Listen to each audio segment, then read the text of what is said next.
Students, welcome to Mitakshi chemistry classes.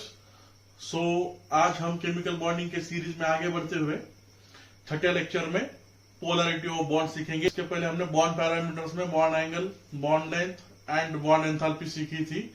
आज हम इस टॉपिक में कंटिन्यू करते हुए पोलरिटी ऑफ बॉन्ड्स सीखेंगे।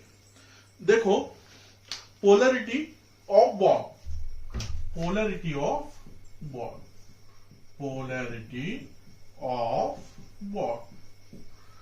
जब मैं पोलरिटी ऑफ बॉन्ड कह रहा हूं तो आपके दिमाग में क्या आ जाएगा? पोल्स। दिमाग में क्या आ जाएगा? पोल्स। पोल्स अभी केमिस्ट्री में कौन से पोल हो सकते हैं बेटा? अभी हम कहते हैं नॉर्थ पोल, साउथ पोल।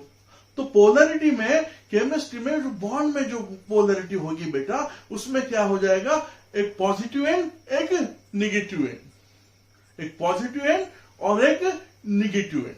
तो देखेंगे पोलरिटी ऑफ बॉन्ड्स मतलब polarity of bonds nothing but the electric charge distribution among the atoms which is connected by chemical bond। देखो बेटा, पोलरिटी ऑफ बॉन्ड क्या कह रहा है? पोलरिटी ऑफ बॉन्ड यही कह रहा है कि इलेक्ट्रिक चार्ज का डिस्ट्रीब्यूशन, इलेक्ट्रिक चार्ज का डिस्ट्रीब्यूशन किसमें? एटम्स के बीच में, जो केमिकल बॉन्ड से कनेक्टेड है। देखो बेटा, अभी मैं आपके एक एग्जांपल लेके दिखाता हूं। अब एग्जांपल HF।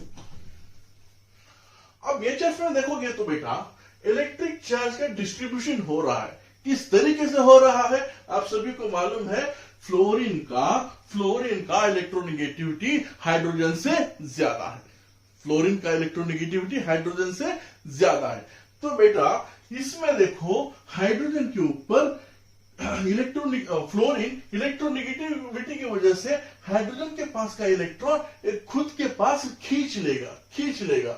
तो जाहिर सी बात है, जब फ्लोरीन इलेक्ट्रॉन खुद के पास खींच रहा है हाइड्रोजन का, तो हाइड्रोजन के ऊपर पार्शियली पॉजिटिव चार्ज आएगा और फ्लोरीन के ऊपर पार्शियली नेगेटिव चार्ज आ जाएगा।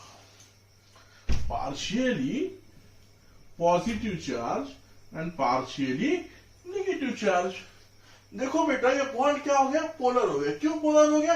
क्योंकि इलेक्ट्रोनेगेटिविटी डिफरेंस की वजह से, एटम्स के इलेक्ट्रोनेगेटिविटी डिफरेंस की वजह से बॉन्ड क्या हो गया?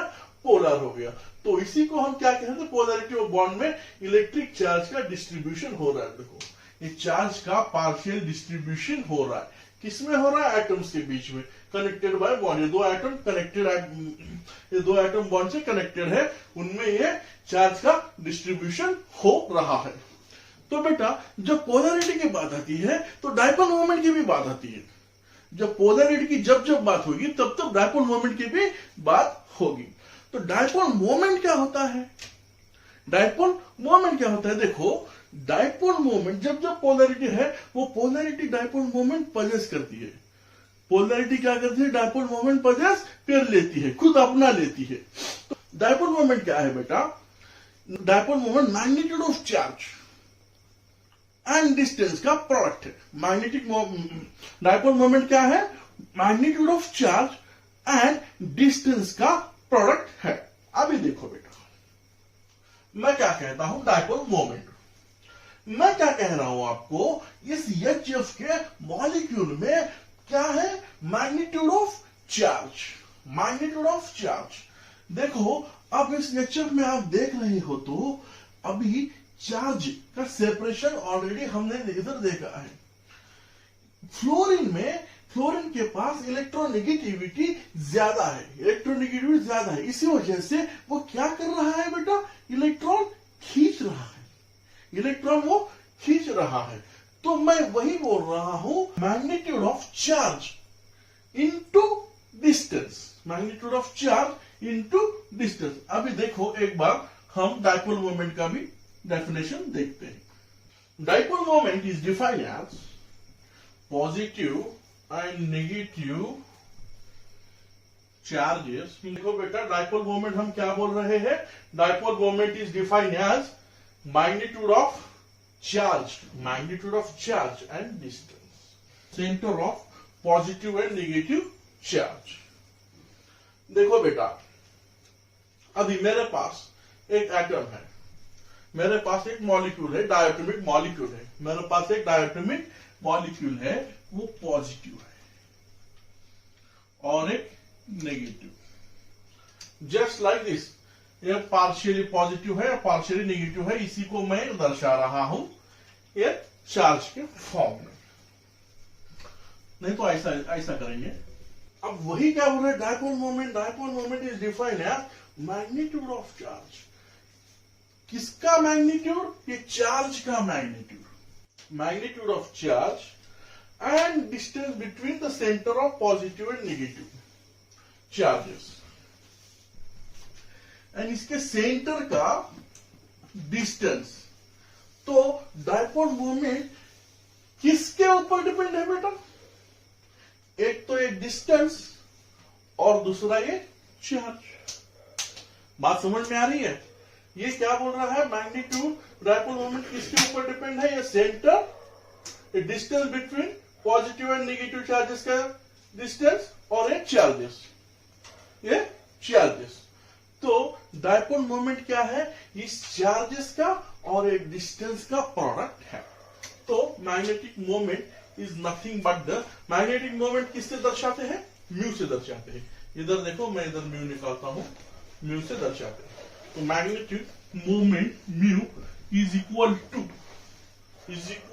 Product of charges, magnetic of charges, magnetic of charges into distance, into distance.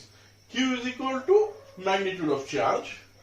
Q is equal to magnitude of charge and D is equal to distance. अब आपको तो डायपोल मोमेंट क्या है थोड़ा सा आइडिया आ गया है। डायपोल मोमेंट क्या है बेटा?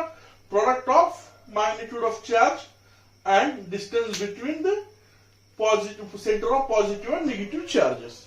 यही इसी को कहते हैं हम डायपोल मोमेंट। डायपोल मोमेंट को दर्शाते हैं डी बाई, एक्सप्रेस किस में करते हैं? डी बाई यूनिट से करते हैं। Dipole moment expressly D by unit,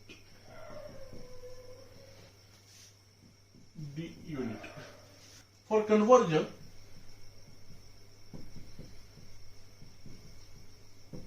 उसका कन्वर्जन CM में करने के लिए 1D is equal to 3.3356 into 10 raised to minus 30 CM। Conversion किसका कर रहे हैं हम? D by यूनिट का CM में कन्वर्जन करने के लिए हमको ये यूनिट है। सीएम में सीएम में सी क्या है? कूलम है।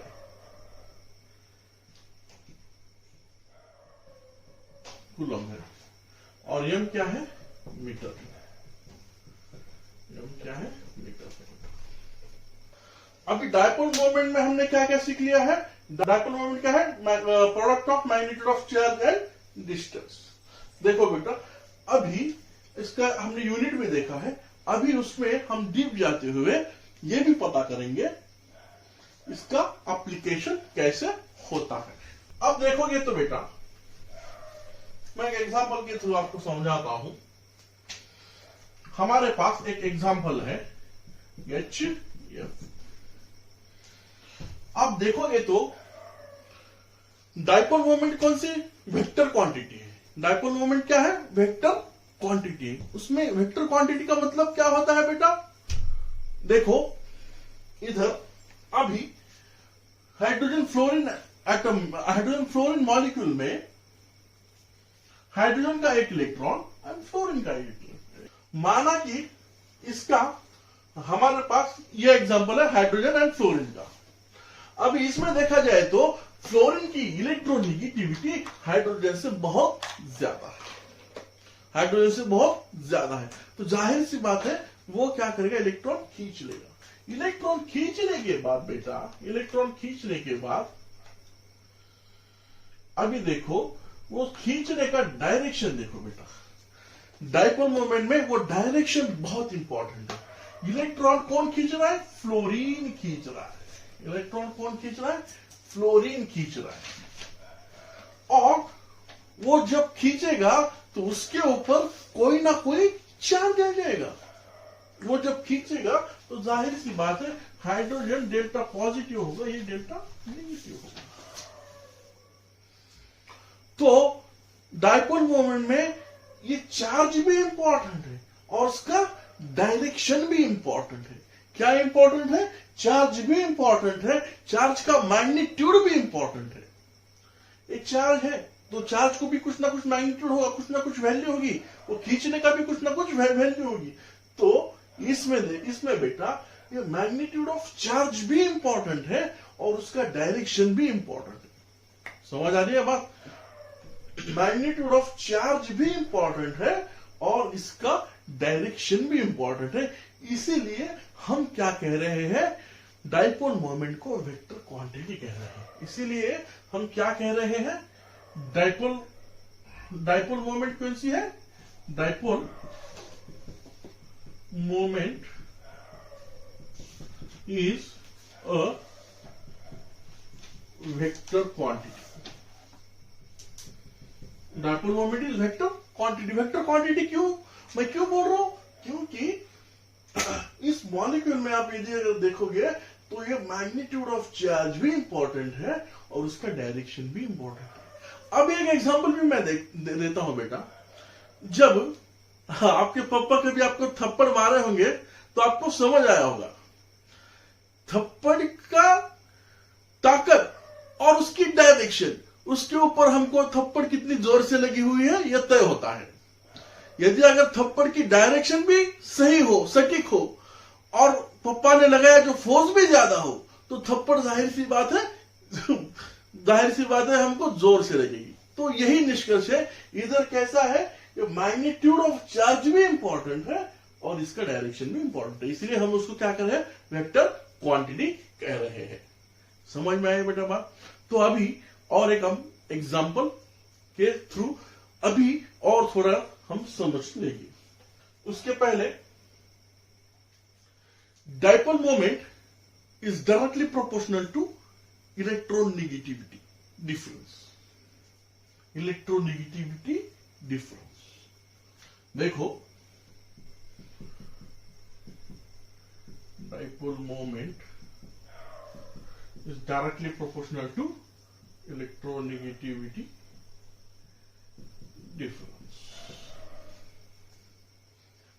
देखो अभी मेरे पास कुछ मॉलिक्यूल है HF, HCl, HBr, HI। तो बेटा जाहिर सी बात है इसमें इलेक्ट्रोनेगेटिव एटम कौन से हैं? Fluorine, chlorine, bromine, iodine. इसमें जाहिर सी बात है electronegative atom fluorine, chlorine, bromine, iodine है। तो अभी हमको यह डिसाइड करना है कि सबसे ज्यादा डाइपोल मोमेंट इसमें किसका है। सबसे ज्यादा डाइपोल मोमेंट इनमें किसका है? तो हमने क्या किया है? Dipole moment is directly proportional to electronegativity difference. देखो अब ये हैलोजन से बेटा सबसे ज्यादा इलेक्ट्रोनेगेटिव कौन सा रहता है? फ्लोरीन रहता है। Electronegativity decreases. Electronegativity decreases. तो इलेक्ट्रोनेगेटिविटी ऐसे हैलोजन की इस ग्रुप में डिक्रीज होती है। तो फ्लोरीन के बाद किसकी इलेक्ट्रोनेगेटिविटी डिक्रीज हो गई? क्लोरीन। क्लोरीन के बाद ब्रोमीन की, ब्रोमीन के बाद आयोडीन की। सो सबसे ज्यादा इलेक्ट्रोनेगेटिव डिफरेंस किसमें है? HF में है। तो बेटा इस तरीके का इसका डाइपोल मोमेंट होगा। तो सबसे ज्यादा डाइपोल मोमेंट किसका होगा? HF का होगा। क्यों होगा? क्योंकि इलेक्ट्रोनेगेटिविटी डिफरेंस सबसे ज्यादा है, इसलिए इसका डाइपोल मोमेंट सबसे ज्यादा होगा। अभी और एक किस्म का मैं एग्जांपल लिखता हूं। इधर देखो बेटा H2, Cl2, N2। देखो आप यदि अगर देखा जाए तो इसमें इस मॉलिक्यूल में दोनों एटम कैसे आपको दिख रहे हैं? सेम दिख रहे हैं। इस मॉलिक्यूल में आपको दोनों एटम सेम दिख रहे हैं। कुछ इलेक्ट्रोनेगेटिविटी डिफरेंस आपको दिख रहा है क्या? नहीं है। इलेक्ट्रोनेगेटिव डिफरेंस इसमें नहीं है। इलेक्ट्रोनेगेटिविटी डिफरेंस नहीं है तो डायपोल मोमेंट भी नहीं होगा। तो इसका और सबका म्यू का वैल्यू क्या होगा? 0 होगा। म्यू का वैल्यू 0 होगा। तो कभी भी ये ध्यान में रखना, म्यू का वैल्यू कब 0 रहता है? होमोडायटोमिक मॉलिक्यूल। ये सब क्या है बेटा? क्या है? होमो डायटोमिक मॉलिक्यूल है। होमोडायटोमिक मॉलिक्यूल का कभी भी म्यू कितना होगा? 0 होगा। होमोडायटोमिक मॉलिक्यूल का म्यू कभी भी 0 होगा। हेट्रो में डायपोल मोमेंट आपको दिखाई देगा। क्यों दिखाई देगा? क्योंकि उसमें आपको इलेक्ट्रोनेगेटिविटी डिफरेंस दिखाई देगा। ध्यान में आया चीज? ये स्टेटमेंट ध्यान में रखो। होमोडायटोमिक मॉलिक्यूल का म्यू 0 रहेगा और हेट्रो का कुछ ना कुछ डायपोल मोमेंट रहेगा। ठीक है ना? ठीक है। अभी हम क्या करेंगे? पोलैरिटी इन पॉलीएटॉमिक मॉलिक्यूल। अभी होमो एटॉमिक का तो आपने देख लिया। होमो में दो ही कैटेगरी है, एक होमो डायटोमिक मॉलिक्यूल, एक हेट्रोडायटोमिक मॉलिक्यूल। होमो का तो पोलैरिटी 0 ही रहेगा, डायपोल मोमेंट 0 ही रहेगा। और हेट्रो का इलेक्ट्रोनेगेटिविटी डिफरेंस जितना ज्यादा होगा उतना उसका पोलैरिटी भी ज्यादा होगा। समझ आया ना? ठीक है। अभी हम देखेंगे बेटा dipole moments in polyatomic molecule. Dipole moment in polyatomic molecule. Dipole moment in polyatomic molecule. Polyatomic molecule. ठीक है ना? अभी हमको पॉलीएटॉमिक मॉलिक्यूल में डायपोल मोमेंट किस तरह से है, किस तरीके से पहचाना जाता है, ये देखना है। इसीलिए डायपोल मोमेंट पॉलीएटॉमिक की 2 पे आधारित है। वो कौन सी चीजें देखेंगे। पहली बात है dipole moment of bonds. Dipole moment of individual bonds. Individual bond. And दूसरी चीज है स्पाइटल अरेंजमेंट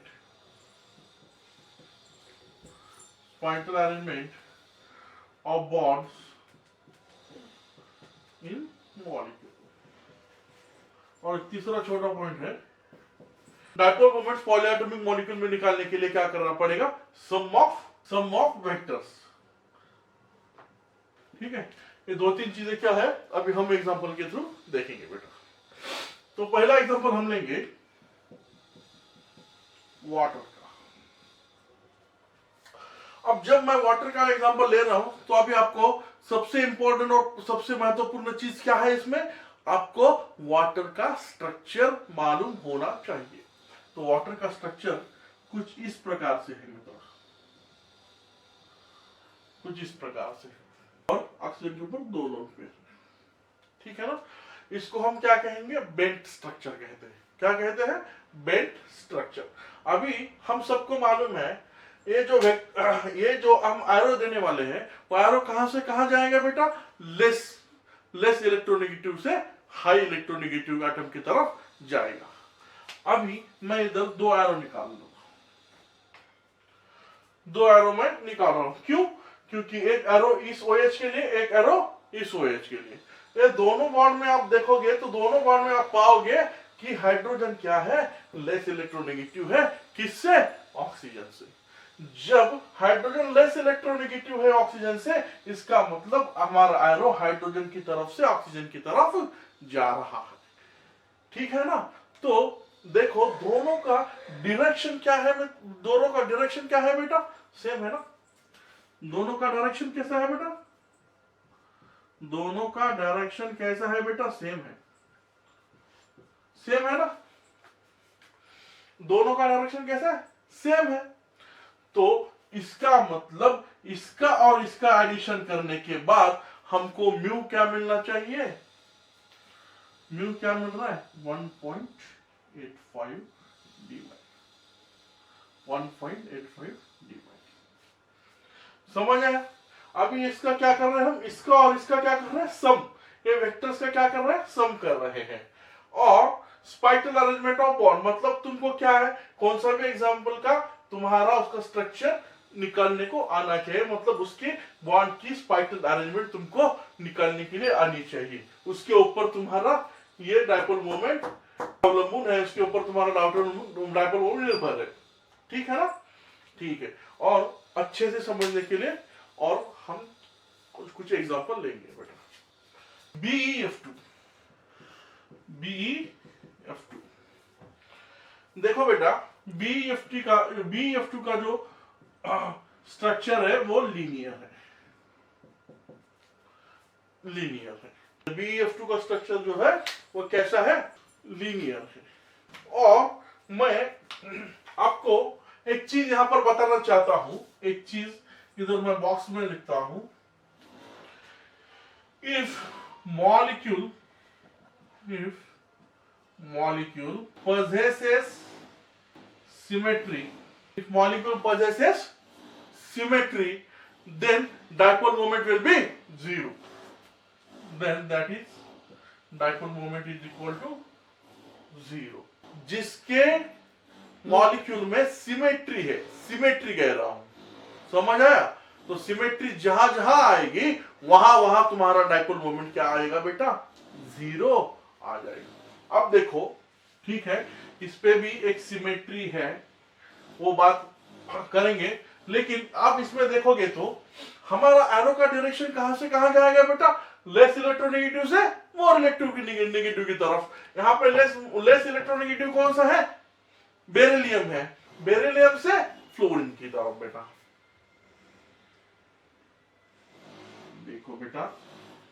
देखो बेटा, आप यदि अगर उसको अच्छे से ऑब्जर्व करोगे तो यहां भी फ्लोरीन है, यहां भी फ्लोरीन है, तो एरो का यहां भी फ्लोरीन है, यहां भी फ्लोरीन है, तो फ्लोरीन एक दूसरे के अपोजिट है। एरो भी देखो एक दूसरे के अपोजिट है, एंड फ्लोरीन और फ्लोरीन सेम है, इसीलिए उसका मैग्नीट्यूड भी 0 हो जाएगा। इसीलिए इसका डायपोल मोमेंट कैसा है?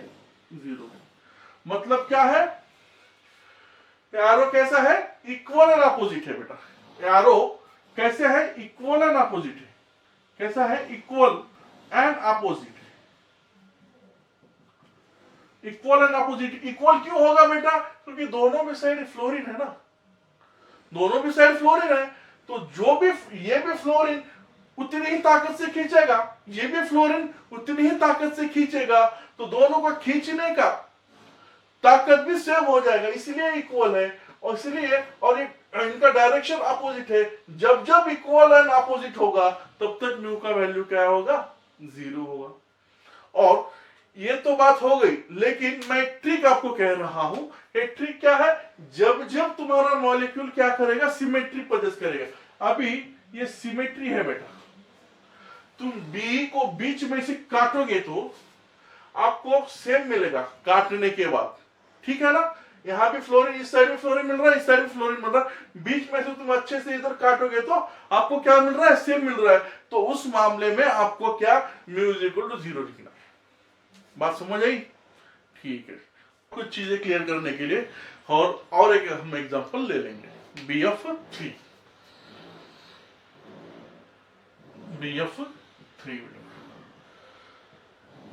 BF3 का स्ट्रक्चर क्या है बेटा? BF3 का स्ट्रक्चर यह है कि ट्राइगोनल प्लानर।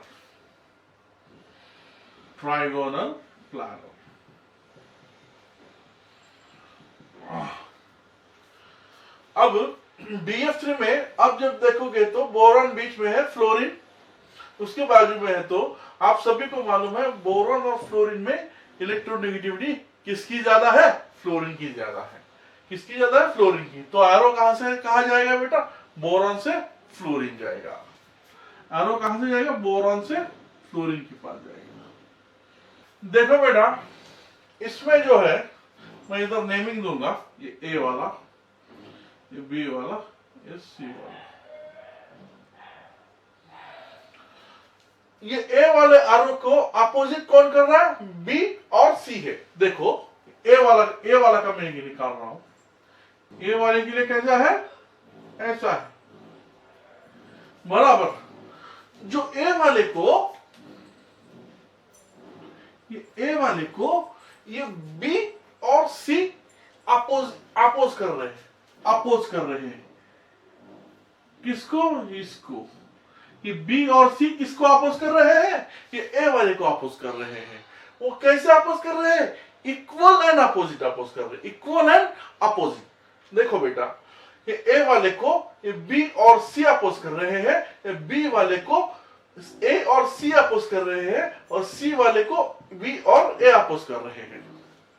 समझ आए? किसी भी एक एरो को उसके बाद के दो एरो उसको इक्वल एंड अपोजिट कर रहे हैं, इक्वल एंड अपोजिट। किसी भी एक एरो का बाकी के दो एरो इक्वल एंड है और अपोजिट है। एक एरो के दूसरे दो एरो इक्वल एंड अपोजिट है, मतलब एक एरो को ये दो एरो अपोजिट है, इक्वल एंड अपोजिट है। इसके ये दो इक्वल एंड अपोजिट है, इसके ये दो इक्वल एंड अपोजिट है। आप सभी को मालूम है इक्वल एंड अपोजिट जब होगा तब क्या होगा बेटा? म्यू का वैल्यू क्या होगा? 0 होगा। तो इसी केस में एरो का कैसा है बेटा? इसी तरीके का एरो है, म्यू इज इक्वल टू 0 है। समझ आया? मैं ये ए का केस निकाल के दिखा दिया। बी का केस किस तरीके का होगा बेटा?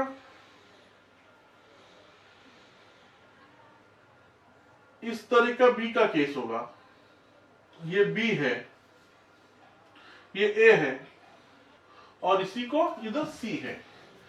तो बी को ये दो इक्वल एंड अपोजिट करेंगे। ए को कौन सा अपोजिट कर रहा है? ए को ये दो अपोजिट कर रहे हैं, बी को ये दो अपोज कर रहे हैं, और सी को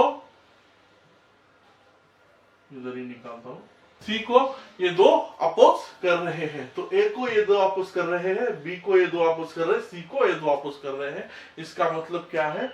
ये जो है, इधर मैं ये निकालना भूल गया, डायरेक्शन का सिंबल निकालना भूल गया मैं। इसका मतलब क्या है बेटा? सी डायरेक्शन को ए और बी इक्वल एंड अपोजिट है, बी डायरेक्शन को ए और सी इक्वल एंड अपोजिट है, ए को बी और सी इक्वल एंड अपोजिट है। कैसे अपोजिट है? इस तरीके से। इसलिए इसका म्यू भी क्या आ रहा है बेटा? 0 आ रहा है। इसीलिए इसका म्यू क्या आ रहा है? 0 आ रहा है। और एक मैं इधर लिख दिया हूं, if molecule possesses symmetry and lone pair not present, then mu might be 0 in maximum cases, not all cases, in maximum cases, but not all cases। समझ आया बेटा? ये मैक्सिमम केस में होता है बेटा ये, लेकिन पूरे केस में आपको ये नहीं हो पाएगा। तभी भी कभी कभार आप ये यूज करके देखो। अभी BF3 देखो, आपको लोन पेयर भी नहीं है और सिमेट्री है बेटा। इधर सिमेट्री है, ये इधर से काटेगा, ये इधर से काटेगा, ये इधर से काटेगा। तो BF3 में क्या है? सिमेट्री प्रेजेंट है, तो उसका डायपोल मोमेंट क्या हो जाएगा बेटा? 0 हो जाएगा। डायपोल मोमेंट क्या हो जाएगा बेटा? 0 हो जाएगा। क्यों? ये तो हो गई ट्रिक सिमेट्री की, और ये ट्रिक मैंने क्या बोला है? पहले ही बोला है मैक्सिमम केसेस में अप्लाई हो जाएगी, बट पूरा केसेस में अप्लाई होगी क्या? नहीं होगी। वो जब आप प्रैक्टिस करोगे तब आपको पता चलेगा ये ट्रिक कहाँ अप्लाई करनी है, कहाँ नहीं अप्लाई करनी है। ये ट्रिक छोड़ो, लेकिन एक्सप्लेनेशन इसका सीधा मैंने क्या दिया है कि ए को अपोजिट बी और सी कर रहा है, बी को अपोजिट ए और सी कर रहा है, सी को अपोजिट। ये कैसा है? इसके ए के इक्वल एंड अपोजिट कौन है? बी और सी है। बी के इक्वल एंड अपोजिट कौन है? ए और सी है। तो इक्वल एंड अपोजिट इसके इक्वल अपोजिट ये है, इसके इक्वल अपोजिट है, इसके इक्वल अपोजिट ये है, इसीलिए उसका म्यू का वैल्यू कैसा आ रहा है बेटा, 0 आ रहा है। बस ठीक है। दूसरा एग्जांपल और लेंगे, कंपैरिजन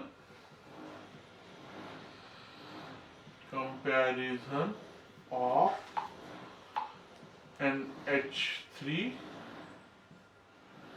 एंड NF3।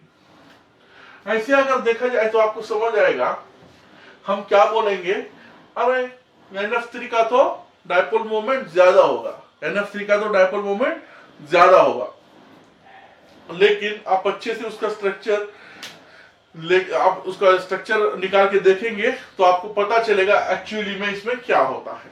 देखो बेटा, मैं NH3 का स्ट्रक्चर निकालता हूं एंड मैं NF3 का भी स्ट्रक्चर निकालता हूं, सही है ना। NH3 का भी स्ट्रक्चर निकाला है, NF3 का भी स्ट्रक्चर निकाला है। देखो अभी ये लोन पेयर का भी डायपोल मोमेंट होता है बेटा, लोन पेयर का भी डायपोल मोमेंट होता है। जब जब लोन पेयर का डायपोल मोमेंट होगा तब हम एरो कहां से निकालेंगे, एटम से लोन पेयर की तरफ निकालेंगे arrow. Dipole moment of lone pair, जब जब लोन पेयर प्रेजेंट होगा तब तब हम बॉन्ड कैसे निकालेंगे बेटा, एटम की तरफ से लोन पेयर की तरफ। इधर भी हमारे पास लोन पेयर है तो हम कैसे निकालेंगे एरो, एटम की तरफ से लोन पेयर की तरफ, ठीक है ना, एटम की तरफ से लोन पेयर की तरफ। अब दूसरी एक चीज मैं यहां पर बोलना चाहता हूं, नाइट्रोजन और हाइड्रोजन में कौन इलेक्ट्रोनेगेटिव है बेटा, ज्यादा नाइट्रोजन है, तो बॉन्ड कैसे बनेगा हमारा, less electronegative to more electronegative. समझ आई, ठीक है ना, बराबर है ना। अब इधर देखा जाए तो फ्लोरीन क्या है बेटा, ज्यादा इलेक्ट्रोनेगेटिव है, किससे, नाइट्रोजन से, तो हमारा बॉन्ड कैसे आएगा, नाइट्रोजन से फ्लोरीन की तरफ आएगा। यहां पर एक मेजर चीज आपको मैं बताना चाहता हूं। अब NH3 ऑब्जर्व करोगे, आप NH3 ऑब्जर्व करोगे तो आपको ये पता चलेगा कि ये हाइड्रोजन की जो ये एरो है, NH की जो एरो है, और नाइट्रोजन से लोन पेयर का जो एरो है, वो चारों एरो एक ही डायरेक्शन में जाते हुए आपको दिख रहे हैं। दिख रहे कैसे है बेटा, अभी देखो मैं बताता हूं। देखो ये इस प्रकार के कुछ एरो है, ये कुछ इस प्रकार के एरो है, इस प्रकार के एरो है। कैसे, ये तीनों भी एक डायरेक्शन पे जा रहे हैं। NH भी देखो, NH का भी एरो ऊपर जा रहा है, इसका भी ऊपर है, उसका भी, और ये भी एरो का जो डायरेक्शन है वो सेम है। तो जब एरो का डायरेक्शन सेम हो, इधर सेम है। अब NF3 का बात करेंगे बेटा, NF3 का डायरेक्शन देखा जाए तो एक जो लोन पेयर का एरो कैसा है, अपवर्ड है बेटा, और ये NF की जो एरो है वो डाउनवर्ड है बेटा। NF का जो एरो है वो डाउनवर्ड है। तो यहां सिचुएशन कैसी है बेटा, यहां सिचुएशन जो है वो इस प्रकार की है। समझ आ रहा है, समझ आ रहा है मेरी कुछ बात। यहां की जो डायरेक्शन है वो सेम है, यहां का डायरेक्शन ये अपवर्ड है, बाकी के तीन डाउनवर्ड है। क्यों डाउनवर्ड है, क्योंकि NF में फ्लोरीन के पास ज्यादा इलेक्ट्रोनेगेटिविटी है, तो हमने एरो लेस इलेक्ट्रोनेगेटिव से मोर इलेक्ट्रोनेगेटिव निकाला है, तो इसीलिए ये डाउनवर्ड है। इसीलिए ये इसके क्या है, नाइट्रोजन का इलेक्ट्रॉन ज्यादा है, इसीलिए वो अपवर्ड है। देखो जब जब डायरेक्शन एरो का सेम होगा तब तब उसकी पोलैरिटी ज्यादा होगी, तब तक उसकी पोलैरिटी कितनी होगी बेटा, ज्यादा होगी, और इसकी पोलैरिटी है इतनी।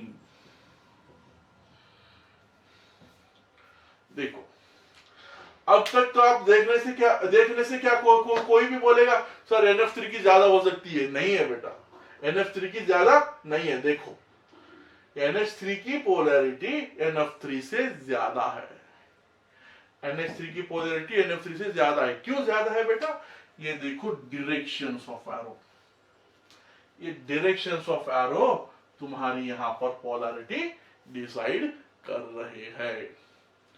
समझ आई मेरी बात, NH3 क्यों ज्यादा पोलर है NH3 से। ये एरो की बात, डायरेक्शन बहुत इंपॉर्टेंट है। कौन से भी एग्जांपल हमको करने के लिए हमको स्ट्रक्चर निकाल के एरो देके एरो का डायरेक्शन कौन सा है, किधर है, ये सोच के उसका आंसर निकालना चाहिए, जैसे कि मैंने निकाला है। इसीलिए हमारा NH3 ज्यादा पोलर है। ठीक है, और एक हम एग्जांपल ले लेंगे ताकि आपको और अच्छे से समझे। और एक एग्जांपल ले लेंगे। देखो बेटा, CCl4, CHCl3, CH2Cl2 and CH3Cl। देखो बेटा, अभी हम सबको स्ट्रक्चर पहला क्या बनाने पड़ेंगे, स्ट्रक्चर बनाने पड़ेंगे। तो मैं ये सबका स्ट्रक्चर पहले बना लेता हूं। ये सब क्या है बेटा, टेट्राहाइड्रल है। ये किस किस्म के मॉलिक्यूल है, AB4। AB4 मतलब ये क्या है, AB4 है, इसमें कुछ हाइड्रोजन भी ऐड हो गया तो ABC3 इस किस्म के भी है। मतलब ये सब टेट्राहाइड्रल के स्ट्रक्चर वाले मॉलिक्यूल है। इतना ही ध्यान दे दो बस। मैं इसका स्ट्रक्चर निकाल लेता हूं। स्ट्रक्चर टेट्राहाइड्रल है बेटा। देखो, आपने तो स्ट्रक्चर देख लिया, तो अभी हम स्ट्रक्चर ए के बारे में डिस्कस करेंगे। आपको देखने से पता चल रहा है सी और Cl में इलेक्ट्रोनेगेटिविटी Cl की ज्यादा है बेटा, क्लोरीन की ज्यादा है। तो यार कार्बन से क्लोरीन की तरफ जाएगा। ये गया अपवर्ड, ये गया डाउनवर्ड, ये गया इस साइड, ये गया इस साइड। तो आप अच्छे से देखोगे तो आपको पता चल रहा है कि ये चारों एरो एक दूसरे के अपोजिट जा रहे हैं। चारों एरो एक दूसरे से अपोजिट एंड इक्वल है। एक दूसरे से क्या है, अपोजिट अनइक्वल। इक्वल कब कब होगा बेटा, जब सेम क्लोरीन है तो इक्वल ही होगा ना। जब क्लोरीन एक ही है तो इक्वल होगा, और सब ये क्या कर रहे हैं, अपोजिट जा रहे हैं। तो क्लोरीन है, सब में सेम है और अपोजिट जा रहे हैं, इसका मतलब इक्वल एंड अपोजिट है। तो इसका जो म्यू होगा वो क्या होगा बेटा, 0 होगा। इसका जो होगा म्यू 0 होगा बेटा। ठीक, अभी देखो इसमें कार्बन और हाइड्रोजन में इसका इलेक्ट्रोनेगेटिविटी ज्यादा है बेटा, हाइड्रोजन। क्लोरीन देखो बेटा, कार्बन एंड क्लोरीन में किसकी इलेक्ट्रोनेगेटिविटी ज्यादा है, क्लोरीन की ज्यादा है।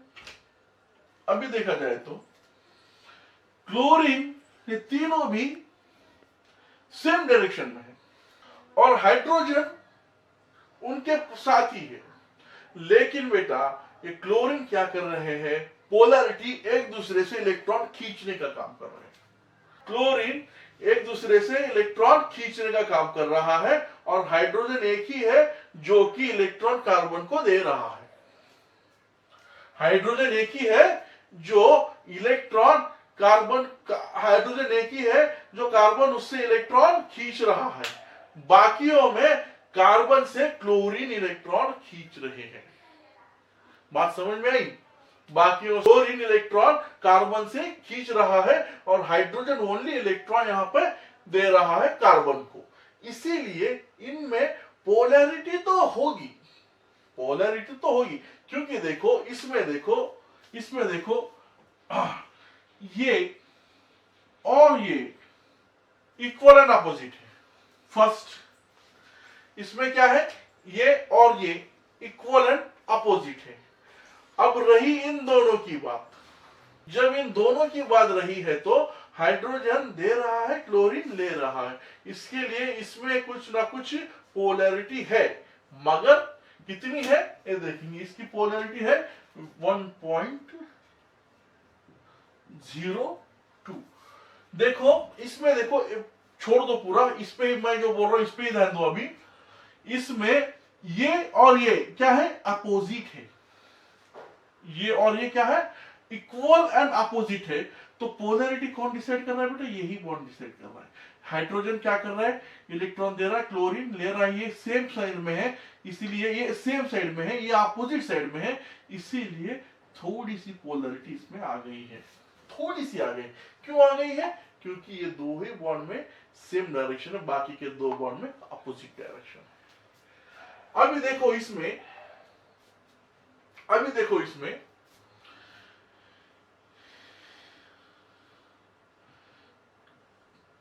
किस तरीके के होंगे, अभी किस तरीके के होंगे बेटा, ये एक है, ये एक है। इन दोनों में देखा जाए तो ये हाइड्रोजन ये क्लोरीन को दे रहा है और ये हाइड्रोजन ये क्लोरीन को इलेक्ट्रॉन दे रहा है, मतलब खींच रहे हैं, क्लोरीन इलेक्ट्रॉन खींच रहा है। कहां से? ये हाइड्रोजन दे रहा है, हाइड्रोजन कार्बन को दे रहा है और कार्बन से क्लोरीन खींच रहा है। ये हाइड्रोजन इस कार्बन को दे रहा है और क्लोरीन इस कार्बन से खींच रहा है।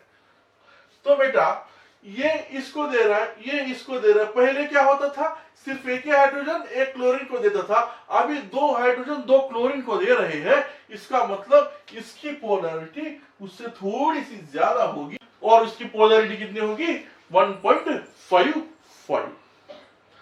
देखो अभी भी मैं आपको समझाता हूं, एक चीज समझा रहा हूं इसमें। ये चारों कार्बन एक दूसरे के अपोजिट है, म्यू की वैल्यू 0 है। इसमें ये दो क्लोरीन एक दूसरे के अपोजिट है, ये दो क्लोरीन एक दूसरे के अपोजिट है, सिर्फ एक हाइड्रोजन एक क्लोरीन एक ही डायरेक्शन में है, इसके थोड़ी सी पोलैरिटी आ गई। इसमें क्या हो गया, ये दो हाइड्रोजन दो क्लोरीन एक दूसरे के साथ एक सेम डायरेक्शन में है, एक हाइड्रोजन एक क्लोरीन एक दूसरे के साथ सेम डायरेक्शन में है, इसलिए इससे ज्यादा उसकी पोलैरिटी अब आ गई। अभी ये आखिरी वाले में देखेंगे बेटा, ये कार्बन और क्लोरीन का ये एरो इस तरीके से आएगा और ये हाइड्रोजन और कार्बन में एरो इस तरीके से आएगा। आप देखोगे तो बेटा ये तीनों हाइड्रोजन एक ही क्लोरीन को अपने इलेक्ट्रॉन्स पार्शियली दे रहे हैं। 1 2 3 ये तीनों हाइड्रोजन क्लोरीन को इलेक्ट्रॉन पार्शियली दे रहे। कैसे दे रहे हैं, ये हाइड्रोजन से कार्बन ले रहा है, कार्बन से क्लोरीन ले रहा है, खींच रहा है इलेक्ट्रॉन। क्लोरीन एक ही क्लोरीन ये तीनों से खींच रहा है, तो इसका कैसा हो गया, सेम डायरेक्शन हो गया बेटा। इसका कैसा हो गया, सेम डायरेक्शन हो गया। तो इसकी पोलैरिटी सबसे ज्यादा आ गई। क्यों आ गई बेटा सबसे ज्यादा, क्योंकि इसका चारों का डायरेक्शन सेम है। इसका कैसा है बेटा, चारों का डायरेक्शन अपोजिट है। इसका कैसा है, डायरेक्शन अपोजिट है। कैसा है बेटा इसका कैसा है, एक ऐसा है एक ऐसा है एक ऐसा है एक ऐसा है, इसीलिए इसका 0 आ गया। इसका कैसा हो गया बेटा, इसका एक ऐसा है एक ऐसा है और एक ऐसा है एक ऐसा है, इसीलिए इसमें कुछ ना कुछ थोड़ी सी पोलैरिटी आ गई है, 0.02 आ गया है। अभी इसमें देखा जाए तो कैसा हो गया, ये है ठीक ये है और ये है ठीक ये है, तो ये इसके साथ है ये इसके साथ है, इसके साथ है ये इसके साथ है, इसीलिए इसमें थोड़ी सी और पोलैरिटी ज्यादा आ गई। और इसमें देखा जाए तो बेटा, इसमें देखा जाए तो ये भी इसी डायरेक्शन में, ये भी इसी डायरेक्शन में, ये भी इसी डायरेक्शन में, ये भी इसी डायरेक्शन में, ये भी इसी डायरेक्शन में। तो इसका मतलब इसमें ज्यादा पोलैरिटी क्यों है, क्योंकि ये तीनों भी सेम डायरेक्शन में है। ये भी देखो ठीक है ना, इसीलिए सबसे ज्यादा डाइपोल मोमेंट किसका है, इसका आ जाएगा बेटा। मतलब कैसा हो गया, ये हो गई बात क्लियर। इसमें चारों भी अपोजिट है, इसमें ये दो अपोजिट है। इसमें क्या है, ये दो एक डायरेक्शन पे एक दो डायरेक्शन पे, मतलब ये अलग, लेकिन इसमें सेम डायरेक्शन में है, सेम डायरेक्शन में। इसका मतलब इसका इससे बढ़िया क्या होगा, रिप्रेजेंटेशन यही होगा, सेम डायरेक्शन में है। ठीक है ना, हो गया ये। तो अभी हम क्या करेंगे, कुछ और एग्जांपल लेंगे और उसमें देखेंगे क्या क्या होता है। ये बेंजीन है बेटा, ये नैफ्थलीन है बेटा,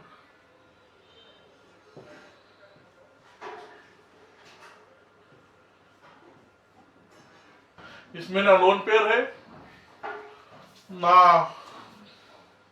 और सिमेट्री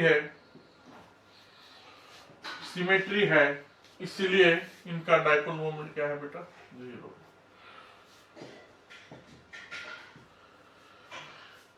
जीरो है मतलब वो क्या होगा, सिमेट्रिक होगा। सिमेट्रिक होगा मतलब सिमेट्री पास होगी। ठीक है ना, ये भी इसमें कुछ समझाने लायक नहीं है, क्योंकि सीधा सिमेट्री डालो, देखो सिमेट्री है, डाइपोल मोमेंट 0 है। तो अभी हम क्या करेंगे, उसके कुछ एप्लीकेशन देखेंगे बेटा, डाइपोल मोमेंट के कुछ एप्लीकेशन देखेंगे। एप्लीकेशन ऑफ डाइपोल मोमेंट, देखो बेटा हम सभी को मालूम है म्यू इज इक्वल टू जब 0 है पहला, तो अभी हम क्या कहते हैं, molecule is symmetrical. Molecule symmetrical, molecule is symmetrical. If mu is equal to not 0, then हम क्या कहते हैं बेटा, molecule is unsymmetrical. Molecule is unsymmetrical. ठीक है ना।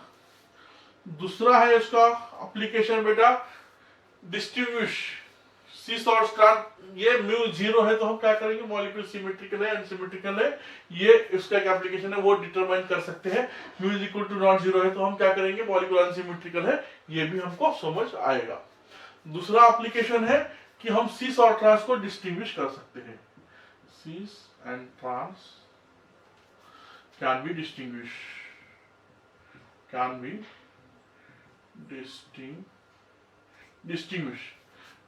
कर सकते हैं। देखो बेटा आप सभी को मालूम है, मैं एक एग्जांपल लिखता हूं। देखो मेरे पास एक सीस है और एक ट्रांस है। देखो अभी मेरा आरो कैसे जाएगा बेटा, इस तरीके के जाएगा। क्लोरीन क्या है, मोर इलेक्ट्रोनेगेटिव है। क्लोरीन क्या है, मोर इलेक्ट्रोनेगेटिव। आप देखोगे तो बेटा ये दोनों डायरेक्शन एरो के किस तरह से सेम है बेटा। ये दोनों कैसे है, डायरेक्शन एरो के सेम है एरो के डायरेक्शन। डायरेक्शन क्या है, डायरेक्शन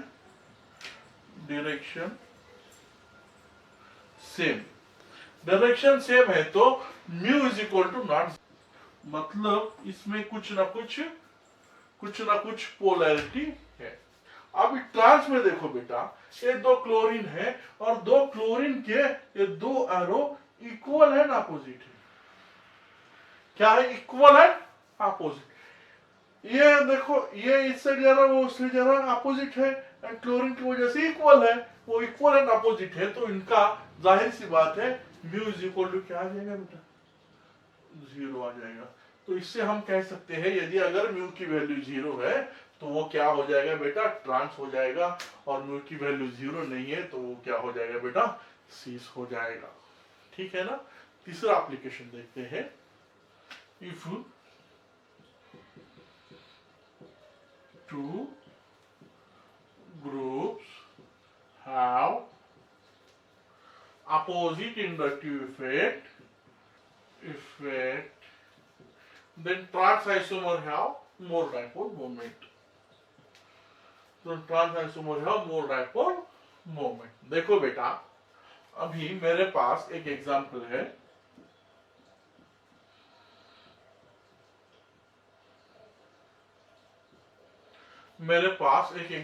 है, जो कि ये बता रहा है मेरे पास CH3 Cl है, H है और ये Cl है, ये CH3 है और ये H।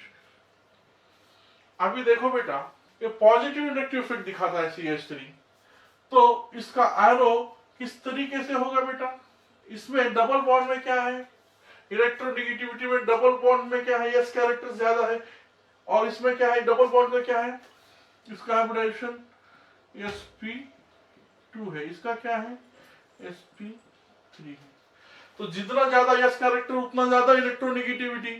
तो इसमें sp2 में एस कैरेक्टर कितना ज्यादा है कंपैरिजन में किसके, sp3 के, तो जाहिर सी बात है क्या इलेक्ट्रोनेगेटिव होगा, CH3 के मामले में ये डबल बॉन्ड कार्बन इलेक्ट्रोनेगेटिव होगा। क्यों नहीं इलेक्ट्रोनेगेटिव होगा, क्योंकि एस कैरेक्टर ज्यादा है। तो देखो बेटा ये एरो किस तरीके से जाएगा, इस तरीके से जाएगा। एरो का डायरेक्शन कैसा है बेटा, सेम है। एरो का डायरेक्शन कैसा है, सेम है। अभी देखो इसका, देखो ये क्या कर रहा है, CH3 इस तरीके से दे रहा है और ये अपोजिट जा रहा है, ये उस साइड जा रहा है, ये इस साइड जा रहा है। और ये एरो का डायरेक्शन कैसा है, सेम है बेटा। ये दोनों एरो का डायरेक्शन कैसा है, सेम डायरेक्शन से है। इसका मतलब क्या है, इसका मतलब क्या है, पॉजिटिव इंडक्टिव इफेक्ट है। इसका मतलब क्या है, इसका म्यू क्या होगा, मोर होगा। किसकी कंपैरिजन में, ये सीस की कंपैरिजन में, ट्रांस का। इसका क्या होगा बेटा, म्यू लेस होगा। किसके कंपैरिजन में, ट्रांस की कंपैरिजन में सीस का लेस होगा। समझ आई बात। क्योंकि देखो बेटा इसका एरो सेम डायरेक्शन में है, जब जब एरो सेम डायरेक्शन में होगा तब म्यू का वैल्यू ज्यादा होगा, म्यू का वैल्यू ज्यादा होगा। इसका डायरेक्शन सेम नहीं है, अपोजिट है, तो इसका वैल्यू कम है। जीरो भी आ सकता है और कम भी हो सकता है, क्यों हमको इसके कंपैरिजन में बोलना है। ट्रांस के कंपैरिजन में सीस का बोलना है, तो ट्रांस का वैल्यू सीस के कंपैरिजन में ज्यादा ही होगा। कौन से कंडीशन में, क्योंकि ये अपोजिट इंडक्टिव इफेक्ट होना चाहिए। अपोजिट इंडक्टिव इफेक्ट मतलब क्या है, इसका क्या है, इसका नेचर इलेक्ट्रॉन को खींचना है, अब इसका नेचर इलेक्ट्रॉन को देना है। एक खींच रहा है, एक दे रहा है, इसका मतलब ये दोनों अपोजिट इंडक्टिव इफेक्ट वाले हैं। ये दे रहा है, ये ले रहा है, तो इसका एरो भी सेम ही इसमें आ गया, इसलिए इसका म्यू क्या है, ज्यादा है। ट्रांस का म्यू ज्यादा है कंपैरिजन में सीस के पास। ये भी पॉइंट हो गया। और आखिरी और लास्ट पॉइंट मैं बताता हूं, to locate positions in aromatic compound. Aromatic compound, देखो बेटा आप सभी को मालूम है एरोमेटिक में कितने पोजीशंस होते हैं, 3 पोजीशंस होते हैं। एक कौन सी होती है, ऑर्थो, मेटा, प्यारा। अभी ये कौन सी पोजीशन है, प्यारा है बेटा। ऑर्थो, ये कौन सी पोजीशन हो गई, ऑर्थो हो गई बेटा। और ये पोजीशन कौन सी हो गई, ये हो गई मेटा हो गई बेटा। तो आप सभी को मालूम है मैंने क्या बोला है, सिमेट्री पास हो रही है तो, सिमेट्री पास हो रही है तो क्या हो जाएगा, उसका वैल्यू म्यू 0 हो जाएगा। वो ठीक है, वो भी छोड़ दो। इधर 2 क्लोरीन है, डायरेक्शन कैसे है बेटा, अपोजिट दिख रहे हैं ना, अपोजिट दिख रहे हैं ना, डायरेक्शन इक्वल एंड अपोजिट है ना, 2 डायरेक्शन। इसके लिए इसका म्यू का वैल्यू कितना हो जाएगा बेटा, 0 हो जाएगा।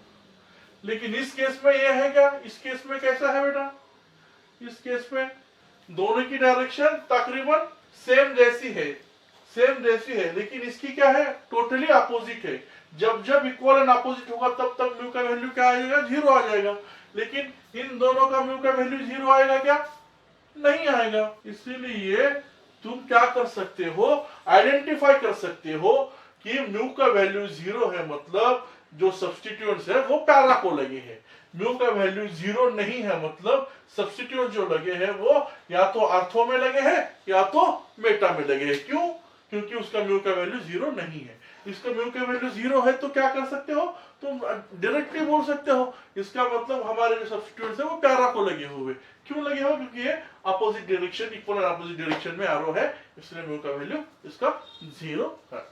तो ठीक है, यहाँ पर एक टॉपिक खत्म हो रहा है डायपोल मोमेंट का। और प्रीवियस ईयर एक क्वेश्चन इस पर आ गया था नीट में, वो अभी एक क्वेश्चन देखेंगे बेटा, एक प्रीवियस ईयर क्वेश्चन ले लेंगे ताकि आपको भी समझ सके कि एग्जाम में किस तरह के क्वेश्चन इस टॉपिक पे आ गए हैं। आ गया है तुम्हारा क्वेश्चन नीट 2021 में आ गया है, नीट 2021 में आ गया है।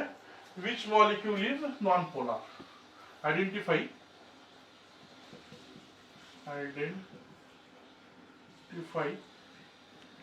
which molecule is not POCl3, पहला ऑप्शन है POCl3, दूसरा ऑप्शन है CH2O, तीसरा ऑप्शन है SbCl5, और चौथा ऑप्शन है NO2। अभी आपको ये मिला है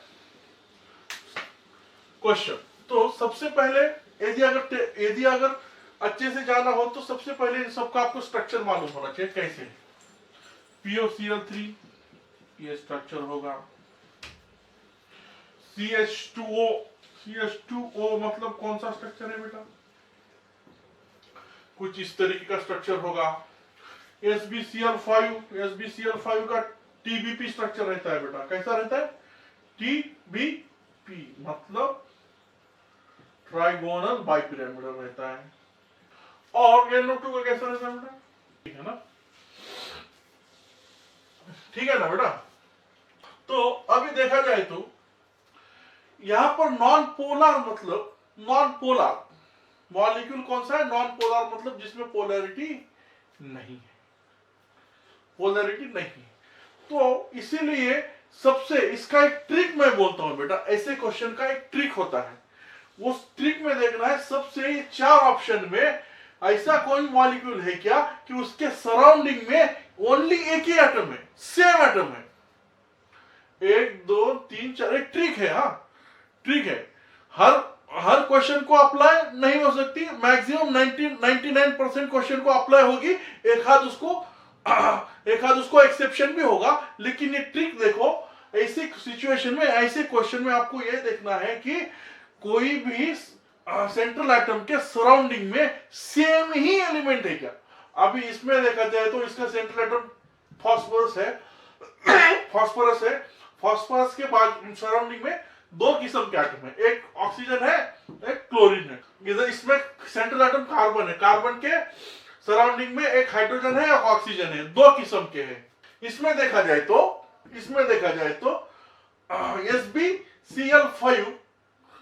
SbCl5 के सराउंडिंग में सेम ही एटम है, क्लोरीन एटम है।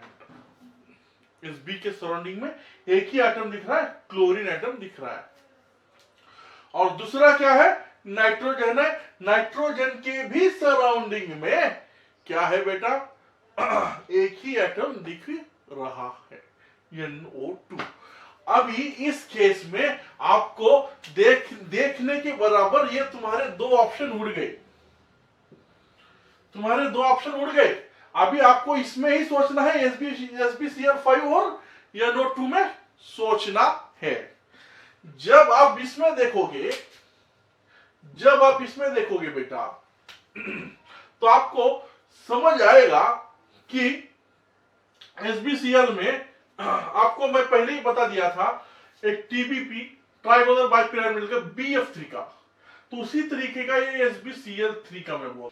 आप सभी को मालूम है कि इस तरीके का जो स्ट्रक्चर है ट्राइगोनल बाइपिरामिडल, जिसमें सराउंडिंग एटम सेम है, उसका डाइपोल मोमेंट कितना होता है बेटा? 0 होता है। उसका डाइपोल मोमेंट 0 होता है। और उसी को 2 क्लोरीन लगे हुए हैं, मतलब क्या हो गया बेटा? Sb उसी को 2 क्लोरीन लगे हुए हैं। अब देखो, आप सभी को मालूम है इसका जो है, ये तीनों का तो डाइपोल मोमेंट 0 है। अभी हमको सिर्फ किस पे फोकस करना है? इस पे फोकस करना है। अब देखा जाए तो क्लोरीन का इलेक्ट्रोनेगेटिविटी ज्यादा है, बराबर। तो क्लोरीन का इलेक्ट्रोनेगेटिविटी ज्यादा है, तो मैंने एरो उसी तरीके से निकाले हैं। जब एरो आप देख रहे हो तो आपको ये साफ नजर आ रहा है कि एरो क्या है? अपोजिट है। ये 2 एरो क्या है? एक दूसरे से अपोजिट है। इसका तो म्यू वैल्यू 0 है ही ऑलरेडी, इसका म्यू वैल्यू 0 है। देखो ये तीनों का तो ऑलरेडी 0 है।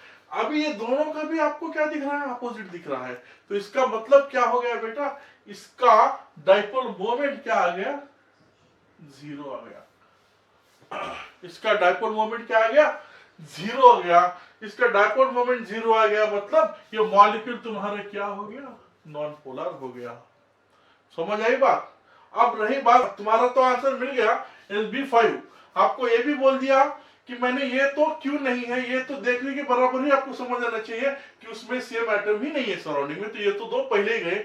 अब ये दोनों में कंपटीशन में देखा, इसका तो म्यू 0 है तो यही नॉन पोलर है। अभी येलो का भी आपको मैं दिखाता हूं। येलो में देखो बेटा एरो किस तरीके से जा रहे हैं, सेम सेम सेम डायरेक्शन में जा रहे हैं। इसका मतलब ये पोलर है, इसका मतलब ये पोलर है, इसका मतलब पोलर है, मतलब म्यू का वैल्यू भी 0 नहीं है। समझ आया? क्योंकि डायरेक्शन देखो बेटा, डायरेक्शन एरो का डायरेक्शन देखना है, ये सेम डायरेक्शन में है, इसलिए पोलर पोलर है। इसका मतलब म्यू का वैल्यू 0 नहीं है, तो इसका म्यू का वैल्यू 0 है और ये मॉलिक्यूल नॉन पोलर है, इसीलिए इसका आंसर 3 है। ठीक है, ये अभी डायपोल मोमेंट का मैंने आपको बहुत कुछ सिखाया है, बहुत कुछ टेक्निक्स भी दिखाई है, तो इसी टेक्निक्स का यूज करके इसी के ऊपर नीट जेईई में आपको एग्जांपल्स आ जाएंगे। कोई भी दिक्कत हो, कुछ भी प्रॉब्लम हो, कमेंट करिएगा, मैं उसको और बेहतर तरीके से समझाने का प्रयास करूंगा। ठीक है, अभी के लिए इतना ही, बाय।